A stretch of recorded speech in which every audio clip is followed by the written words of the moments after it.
Hey, ladies and gentlemen, a very, very warm welcome to you to episode number 47. Today, we have with us Mr. Fahad from Dubai. So, Fahad has been an e-com entrepreneur for the last 4 years. Fahad loves helping 9 to 5 executives. Fahad loves helping people get started with their businesses on the internet. Specifically, Fahad helps people build microservice-based agencies. So, what are microservice-based agencies? Fahad is going to be talking more about that. But before we, dive deep into the business stuff and everything, Fahad, brother, a very, very warm welcome to you. Thank you so much for being here. Thank you. Thanks for having me. Awesome. So, before we started recording this, Fahad and I were having a conversation about this, that, how he got into drop shipping. And now Fahad is helping people get started with their own agencies. And one thing that I really loved about what he shared with me was that he's built this system wherein you don't really want to go the usual route of going to Fiverr or going to Upwork, but you can actually start, offering microservices and building your business around that. So, Fahad, before we talk about this, tell us more about, what's your story? Where do you come from? How did the entire online business and the online marketing space happen for you? Definitely. Thanks. Thank you. Thank you for that great introduction. I love that, Nish. Thank you. Well, I started my journey. So I was born and raised in Saudi. Lived great good part of my life in Saudi. Got to learn a lot. The culture, the real Arab culture, is actually seen and felt more so in Saudi than any other GCC country, which is amazing because I really love the Arab culture. And I did my schooling, my education there. It was really amazing. And then from there on, I even moved to the US for about a year in order for me to gain some experience. All I told my dad was, hey, dad, listen, just book me the ticket to the US, okay, and I'll manage the rest. And literally, I flew to the US, lived by myself, all by myself, became a sales guy, selling different stuff door to door, knock, knock. Do Okay. you want this? Do you want this? And that's where I learned a lot about how to communicate and how to Hmm. really convince people. Because if you have the ability to convince, you'll never be broke, right? You'll somehow convince somebody to give you something in return in exchange of a service. Um, so so that that's what most of my learning came from. And then from there, I also moved to India, where I'm originally from. My roots are from India. Both my dad and mom hold an Indian passport, as well as me. And in India, I finally went for my further education, my college studies. I was doing the normal, typical, usual BCom, and then I was Okay. actually also into CA. So the grandparents all about CA these days. CA somehow became the Correct. trend of Yes. the last decade. So lo and behold, I went into that trend as well, very innocent.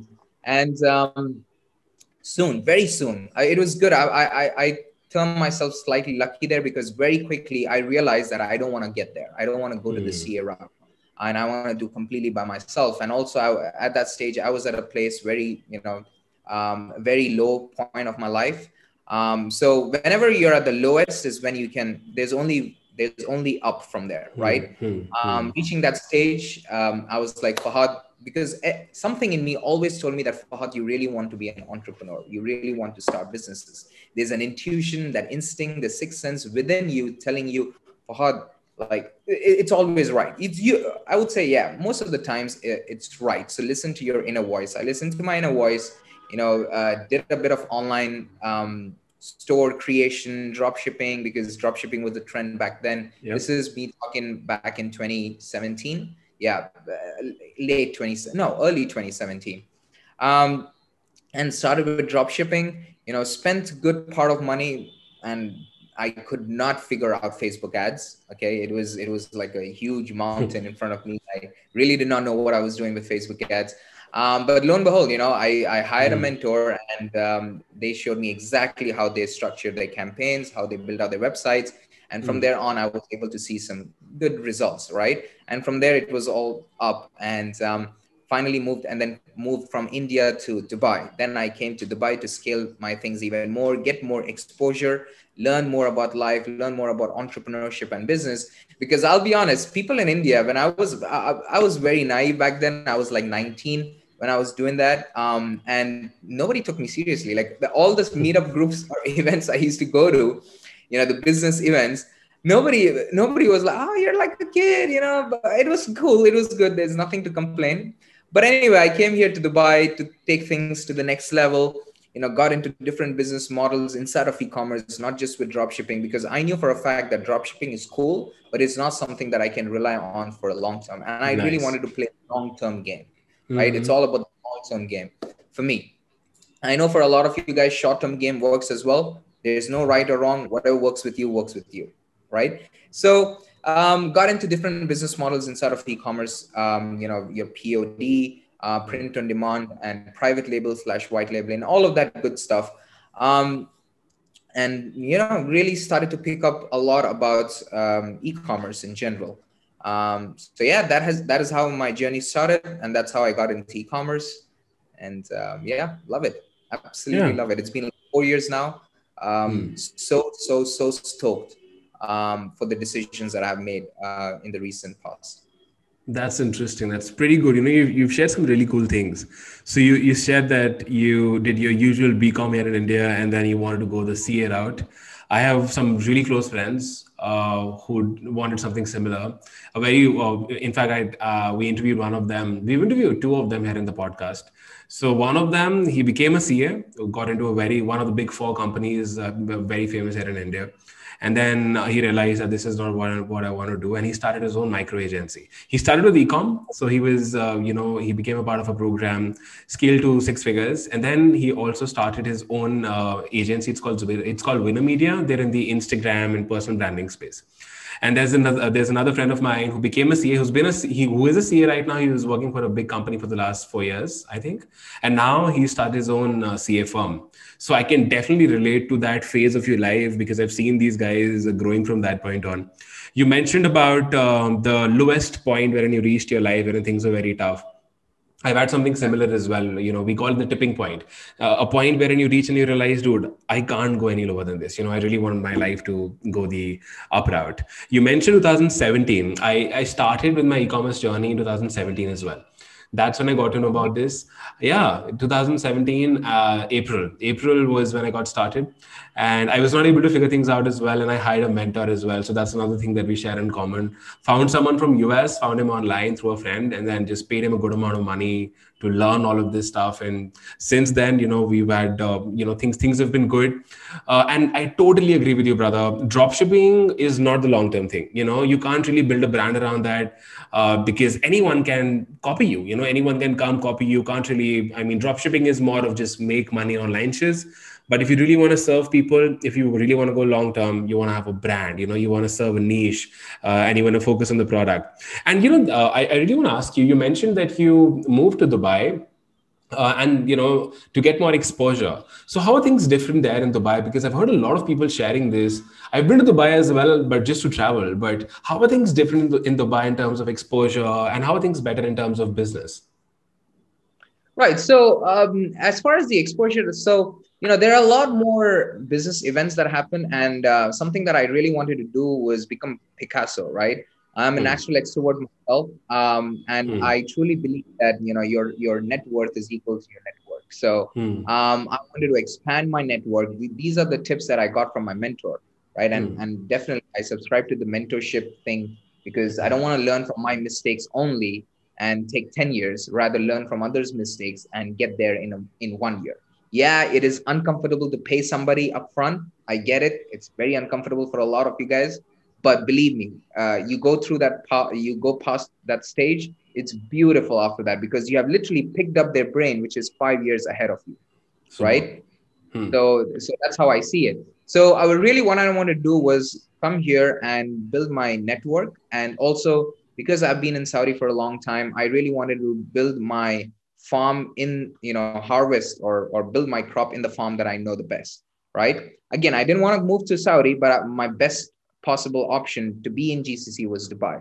So considering all of that, wanted to make sure that I built something over here in Dubai, but mostly the whole thing was to network, and go out to business events, networking events, and meet these other business owners, not just from e-commerce. Don't get me wrong. You really want to mix and match. You want to play the game here. where you're not just always networking with e-commerce guys, but also networking with other business owners in different fields to pick their brain up. And trust me, there's something called game theory where this idea gets thrown, their idea in your head, and something mashes up and becomes great. So that was the Yeah. whole motto. Beautiful. There's no comparison that I want to do. Hmm. India's networking is amazing as is. It is what it is. Dubai's networking is what it is. I just chose Dubai's. So whatever works for people works for them. That's the thing that I want. That's a Nothing better beautiful than this. way. Yeah, that's beautiful. That definitely makes sense. Now, how did the entire microservice thingy happen for you? I mean, how did you get started with that? Right. So while I was still, having these different business models inside of e-commerce, doing for myself, Hmm. I was also hosting a few networking events over here in Dubai. Hmm. So going and doing networking events, having people come over. This is pre-COVID. Hmm. So I was Hmm. hosting these great seminars and Okay. boardrooms, all of that. And people come in and they're like, okay, Fahad, listen, you have all of these businesses made for yourself, but we are just 9 to 5 executives. What is there Hmm. for us? Like, how can you help us? And I'll be honest, back then I had nothing to really provide as a value to people out there, Uh-huh. right? And in the beginning, I was just slacking. I was like, yeah, you can start your own business. You can start your own business. But finally, after a while, I understood a lot of people are sort of stuck in their own cocoon, where they came up to me with the problem saying, Fahad, listen, yes, we really want to get into e-commerce. We really want to have a business, but the thing is, we don't have the time or the energy or the expertise. And Hmm. actually, we are not really looking to learn. And these are 9 to 5 executives anywhere from 30 years old, 40 years old, 50 years old, right? Hmm. And even 25, probably 25 to 30 as well. So I'm like, okay, so maybe I can build something for these people where they don't have to put in their time, energy, or the expertise, but also can call an e-commerce brand or a store theirs, right? So I really wanted them to own. First of all, I really wanted to help these 9 to 5 executives, because once you have like one or two reach out and tell their problems, it's okay. But if it's like 100 to 100 people coming and telling you the problem and you don't have a solution, you kind of feel guilty for being at that position. Not Right. gonna lie, right? Uh-huh. So I was kind of feeling guilty. I was like, okay, I'm doing all of these events, but I also need to have a solution for these guys. So that's when I came up with something called in-arm marketing, which I still run to this day. In-arm marketing is an agency that I built where I built a complete dropshipping automation for people, just like 95 executives who want to have a dropshipping store that they can call theirs. Now, again, it's a short-term thing. Whatever money they put in for short-term, they always make the money back. Um, and let's say you want to make $10,000, $20,000 in the next 6 months, we definitely make that happen by building a dropshipping store for you. So that is enormmarketing.com that people can go out and check even right now, where we do something like that. And that is my first ever service-based brand that I built, Hmm. right? Okay. Or I would say microservice brand that I built. And it was fairly good for me. It was a successful startup because first I was really solving a big problem in the market. Number one. Number two, I was sort of one of the very few here in UAE to already do that. So that gave me an edge. And third, it was service where essentially all I did was, the moment I was ready to take people, I just put a story on Instagram saying, hey, dropshipping automation is available. Whoever is interested, let's talk. And in the first week, I was able to close $5,000 in monthly retainer, Nice. where people are paying me this much, multiple clients of mine paying me certain amount of money to get them an automation done. And that's when Yeah. it clicked for me, because this was like 2 years ago. That's when it clicked for me. I was like, okay, wow, this service thing is cool, right? This is cool because I literally put no money down. I did no Facebook ads, no Instagram ads, nothing, just free Instagram story on my profile. And it reached out to people, and I was able to close like what, probably 7 to 8 people, and now I have a monthly recurring revenue for the company as $5,000. $0 put in, $5,000 made back in the first week. And I fell in love with that. I was like, cool, dropshipping is cool, POD is cool, print on demand is cool. but this is cooler, this is dope. Yeah, yeah. So I started researching. I did all of my research, and I pretty much built this brand to seven figures. I was able to scale it to 1 million in 12 months. um, Dollars, right? So $1 million. So yeah, it was amazing. I fell in love with this whole microservice branding strategy, and I truly was telling myself that, oh, maybe this strategy might be the best fit for me. Not gonna lie, the other ones were awesome too. No comparison. But, this really clicked for me, and I've started falling in love with it. And believe me, I spent all of my time in perfecting it out and taking as much market share as possible. Because of course, once I was in the market, there were competitors as well. So in over here locally in Dubai. So the thing went well. However, something that I started to do, going more in detail to your question, something that I started to do now, because again, the next set of problem that I was having from people was like, okay, Fahad, it's cool that, this is the human tendency. You want something, then you want more, and then you want more, Yeah, right? yeah. These 9 to 5 executives, not the exact same people, but the 9 to 5 executives again in Dubai were like, okay, you build these dropshipping stores for us. It's awesome. It's a short-term thing, man. Can you build something for us which is long-term? Right? So they were really looking for something which is long term, a brand that I can build for them. Again, these are 9 to 5 executives who want to make an additional $5,000 to $10,000 a month in the first 3 months at least. And from there, it's all the way. You can go to $15,000, $20,000 as well per month, and leave their boring job, right? So these are the type of people. They want to own an e-commerce brand. They really want to own an e-commerce brand. Um, they do not have the time or the energy or the expertise. Sure, they have a bit of money here and there to invest. So those are the type of people that really had the biggest problem. And I became passionate, or dedicated towards solving problems for these people. And just about 4 or 5 months ago, I gave birth to Totally Branded. And Totally Branded is essentially where we build microservice brands for you from scratch, completely on autopilot. This is the beauty of it.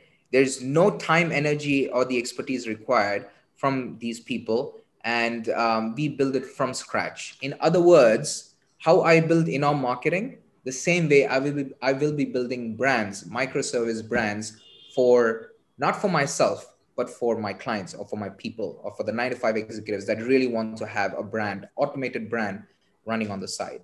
Um, so yeah, it's been pretty successful. We've been able to, the first client that we got, we closed $15,000 the first 25 days for them. The beauty of it was that client paid nothing in Facebook ads, nothing in Instagram ads, and essentially we closed and got him clients worth $15,000. And how do we do that? Do you want me to go in on how we do that? Uh-huh. Go ahead, Yeah. please. Okay, cool. So how we do that is, it's very simple, guys. Essentially, what I do is I add my own unique flavor to it, um, and that is what makes it very bootstrapped, very lean, as well as very profitable as well. Because for that $15,000 that we closed for that client, 80% was net profit.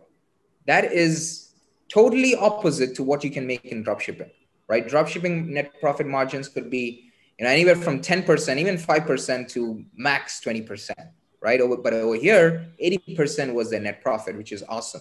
And the way that we do that is, I first go out there and identify a niche, right?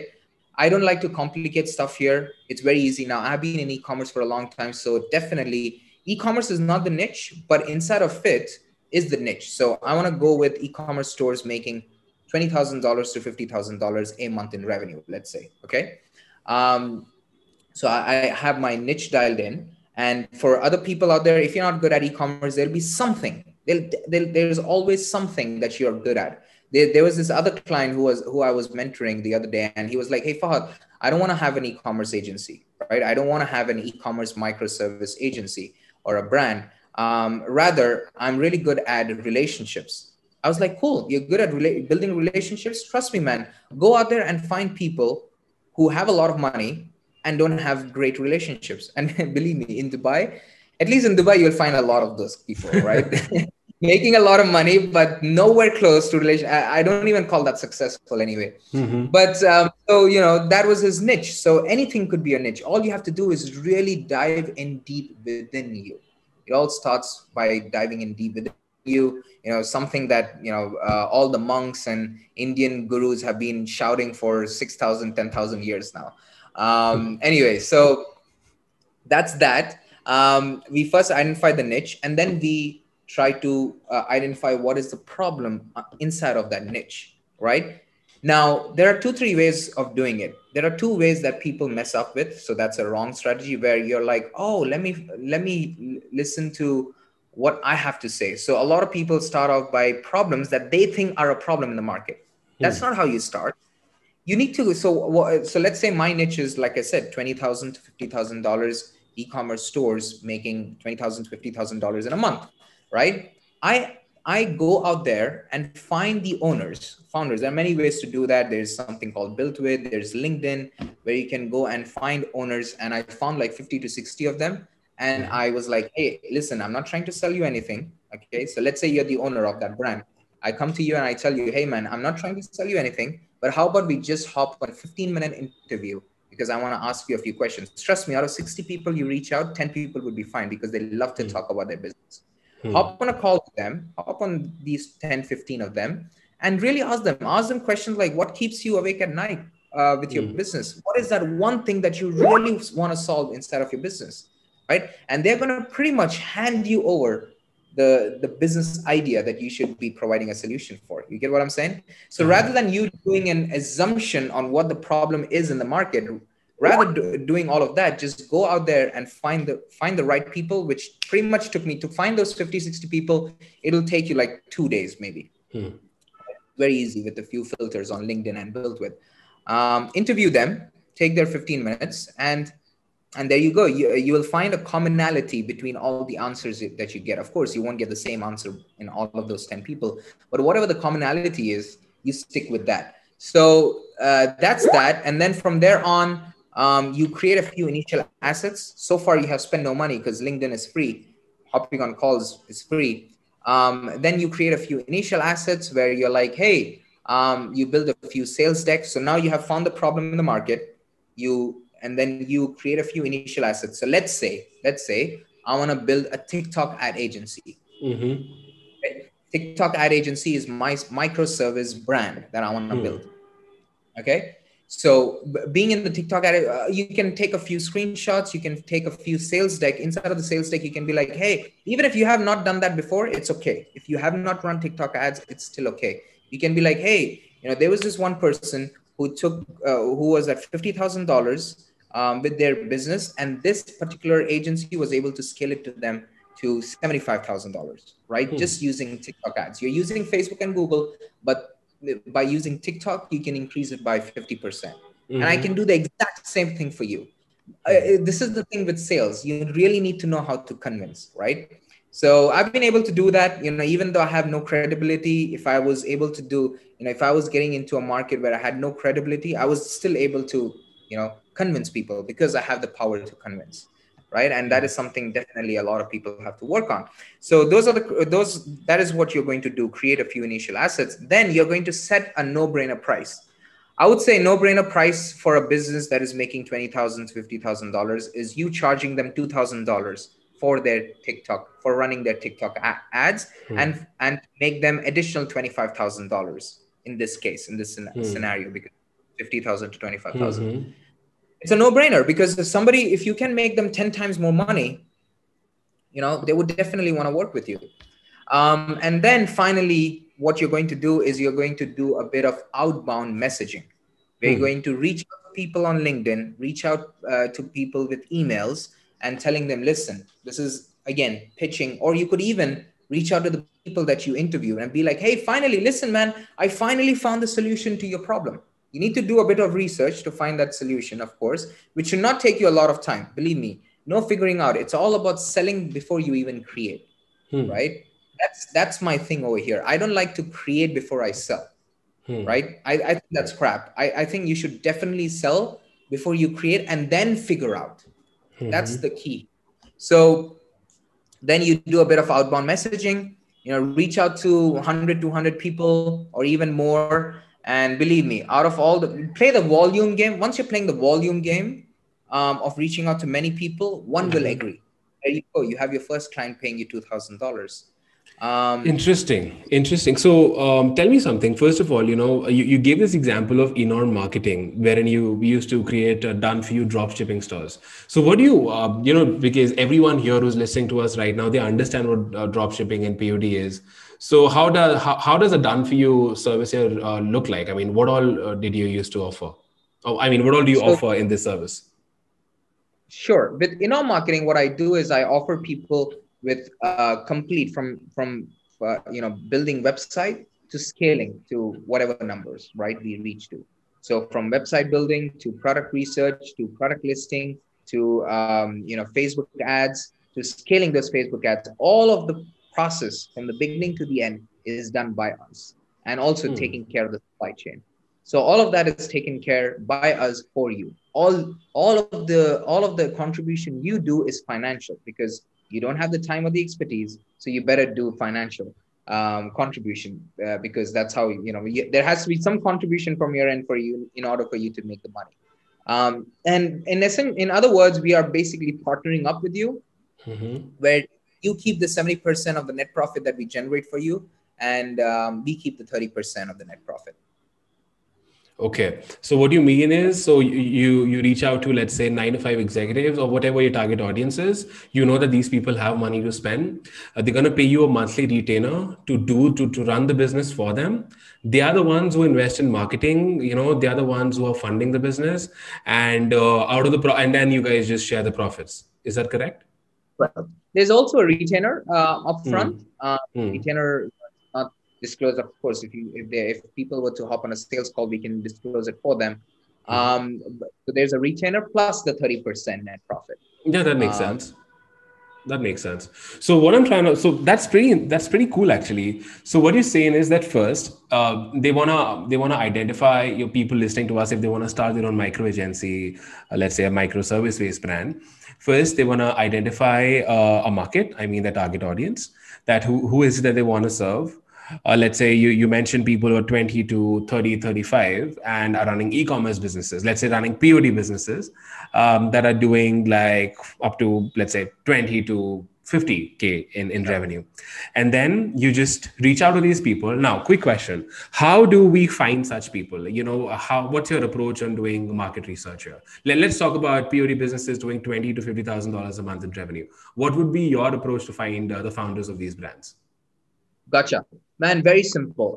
There's LinkedIn, right? Literally, you can go on LinkedIn. There's something called Sales Navigator on LinkedIn. Uh-huh. Uh, Uh-huh. Actually, going to come out with a very amazing video on how to use Sales Navigator to detail, reach exactly who you want in thousands. Uh-huh. People show up and just do messaging for them. You can use Sales Navigator, or there's another one that I recommend for people to definitely check out, which is called Built With. You want me to leave the links here? Yeah, yeah. I'll add the links in the description. Built with. Built With. So I can just put it over here. Uh-huh. Do that. Builtwith.com. So Yeah, built with. builtwith.com. So let's say, I'm sorry I'm cutting you off here, but let's say that they're looking for POD businesses. So let's assume. So what would people search for on LinkedIn there? I mean, they wouldn't search for POD, right? So one idea that I get is people could search for the word shirt. So anyone who has the word t-shirt or the word shirts in their brand name is going to show up, right? What other things how could people search for these people? I mean, for these brands on LinkedIn. Right.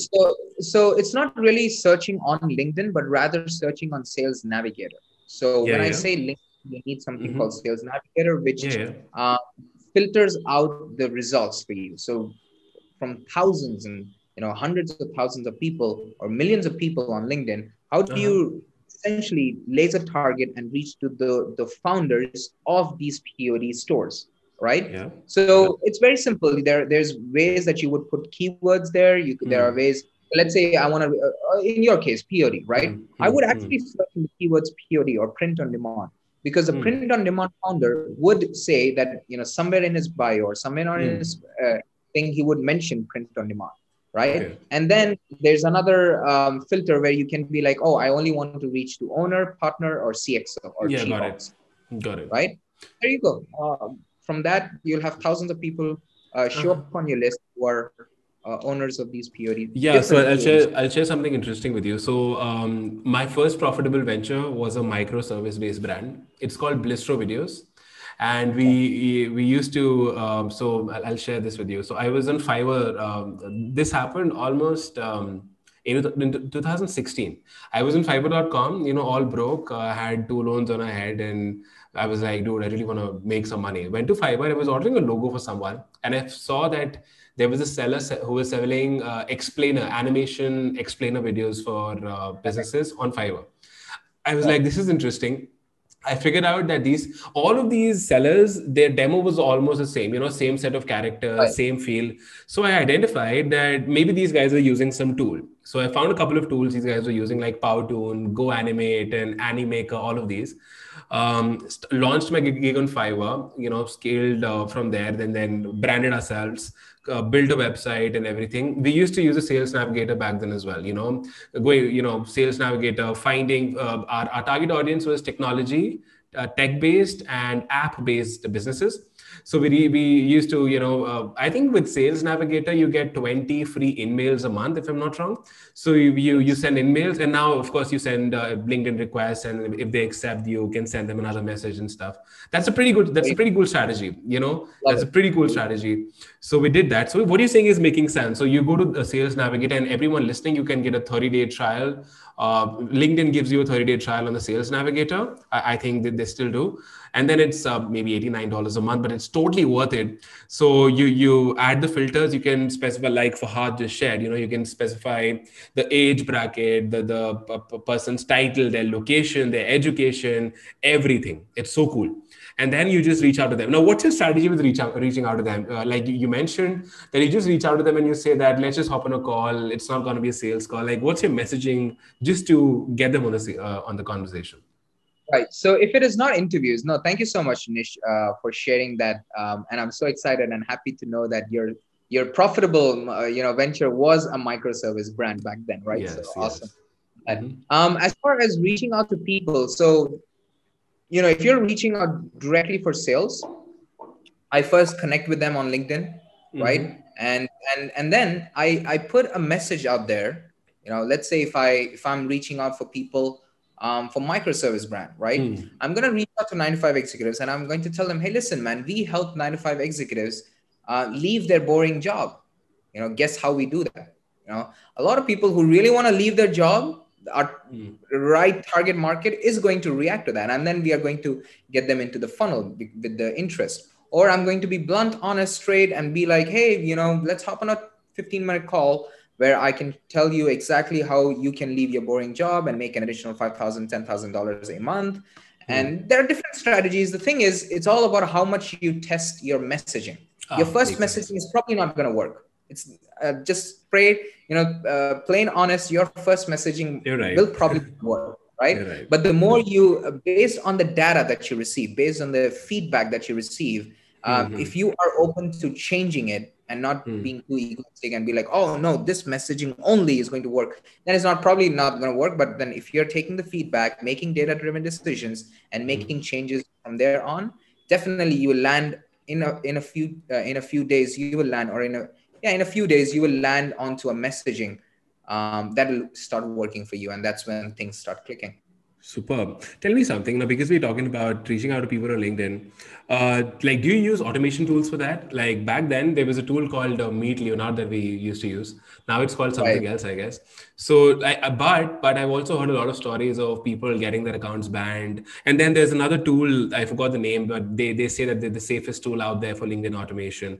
And then there are also services that we've used that charge a couple $100. That's another microservices business. Again, they charge a couple $100 a month, and then they're going to do this work for you. But how do you do this? I mean, of course, what's your approach with that? Do you use tools? Do you use services? Or do you just do it manually? Good question, man. I love that question. In my case, I don't use any automations because I have ran into problems where Yeah, my got banned, shut down, correct. because LinkedIn Happens. is getting smart day by day, just like how Facebook has done for its own ad accounts and business managers. So essentially what I do is I play around with proxies. If I were to go in that, it's a long Uh-huh. talk, I'm Yeah, yeah. sure, So there's something called proxies and IPs that I play with. Again, very easy, nothing crazy to set up. And once I have that, I actually hire VAs. So these are real human beings sending messages, properly and not through automations. Because yeah, they might still seem automated for LinkedIn, but automations can, with one wrong move, they can, shut down your LinkedIn. Correct. So honestly, after getting VAs and giving them the right SOPs or standard operating procedures and building a system around that, and not acting like a robot, because of course Hmm. VAs are real people, virtual assistants, Correct. Mm-hmm. hired. So of course they won't act like robots. After that, I never got banned. So I truly think Hmm. that people should use VAs rather than using those crap automations out there who promise that Yeah. you won't ever get shut down, but in the first 5 days you will. Yes, man. We've dealt with that. So when we used to use this tool, one of our main accounts got disabled, and then in the other one we got a couple of warnings, and then we never used any automation on that again. There's this friend of mine. He's from Pune here in India. So he runs his publishing business, another microservice-based brand. So he helps coaches and I don't know, service-based businesses. Let me keep it simple. He helps coaches write best-selling books, and they have a done for you service for that. And they charge really good amount of money for that, in multiple tens of thousands of dollars. They do all of that using LinkedIn. The strategy is pretty much what you're sharing. They reach out to coaches on LinkedIn, get them on a sales call, they close them. And then this guy, he's working. So wait, the moment you mentioned VAs, it just got me thinking, this is exactly what he's doing, He's like 13, 14 VAs who continue reaching out to people, all manual, not using tools at all. And this stuff really works, man. This is so crazy. I had no idea that this podcast would go in this direction, but what you've shared is really gold.